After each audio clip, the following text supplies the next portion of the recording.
వేడివేడి అన్నంలోకి లేదా బగారా రైస్లోకి ఉల్లి కారం మసాలా మిర్చిని ఇలా ట్రై చేయండి. టేస్ట్ మాత్రం సూపర్గా ఉంటుంది.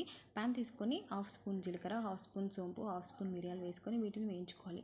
ఇవి కొద్దిగా వేగిన తర్వాత చల్లారాక రోల్లోకి వేసుకొని వీటిని మెత్తగా దంచుకొని దీన్ని పక్కకు తీసి పెట్టుకోవాలి. ఇప్పుడు మిక్సీ జార్ తీసుకొని ఉల్లిపాయలు, తగినంత ఉప్పు, కారం, పసుపు, కొంచెం చింతపండు, ఈ మనం దంచుకున్న మసాలాను కూడా వేసుకొని మూత పెట్టి మెత్తగా గ్రైండ్ చేసుకోవాలి.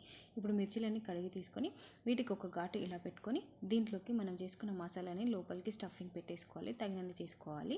ప్యాన్ తీసుకొని కొంచెం ఆయిల్ వేసి ఆయిల్ హీట్ అయిన తర్వాత ఆవాలు మెంతుల్ని కూడా వేసుకొని కరివేపాకు వేసి బాగా ఫ్రై చేసుకోవాలి. ఆయిల్ ఫ్రై అయిన తర్వాత మిగిలిపోయిన మసాలాను ఆయిల్లోకి వేసేసుకొని కలిపి ఆయిల్లో ఫ్రై చేసుకోవాలి. ఒక 2 నిమిషాల తర్వాత అల్లం వెల్లుల్లి పేస్ట్ కూడా వేసుకొని బాగా మిక్స్ చేసి మరి కొంచెం సేపు ఫ్రై చేశాక దీంట్లోకి కొబ్బరి పాలను కూడా హాఫ్ గ్లాస్ అని వేసుకొని బాగా మిక్స్ చేసుకోవాలి.